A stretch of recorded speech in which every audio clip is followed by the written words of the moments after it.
Okay, so can you spot the weapon in the picture? Well, maybe this thing, right?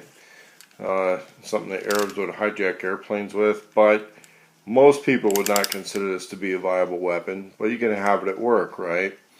And especially if it's in similar coloration patterns and stuff with tools that you would be using, wrenches and pliers.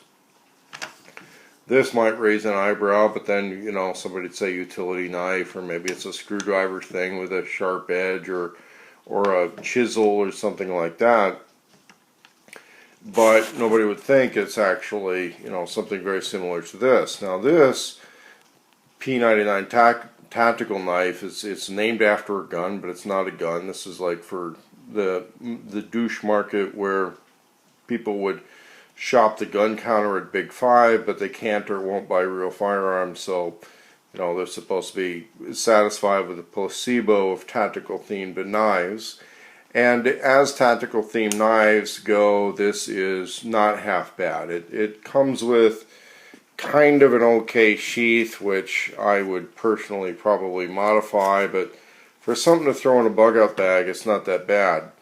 For something to carry on your hip at work, you might have problems getting away with this. And, let's say if you ride a bus or a train or you commute, that's, you can talk about open carry and the right to keep and bear arms, and then getting away with it and keeping your job is another story. If you've got something that's branded and typified with your tools, and it comes from Home Depot, you might stand a better chance.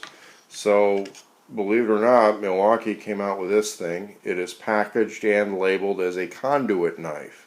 The idea is that cutting plastic conduit or even light metal conduit, you would use a serrated blade for that, which that's made for, and then you've got a smooth blade for cutting other stuff. But utility use, you're probably going to find yourself using that serrated blade a lot.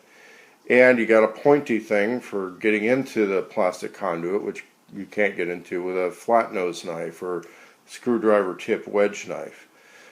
The sheath, very similar to that which the Glock field knives or Glock bayonets come in. Used to be for a little while there, I think you could get those when you bought a Steyr AUG, and then that came and went.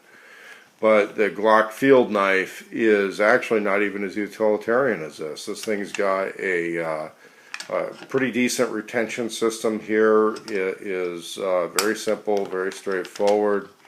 It will mix well in a tool chest or tool belt or toolbox.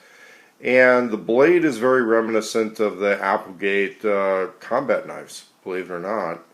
Goes for about $20 at Home Depot, and probably won't be on the market for very long. But right now, early to mid 2016, these things are currently at Home Depot for $19.95 in the Milwaukee tool section with their, their pliers and electrical tools and that kind of stuff.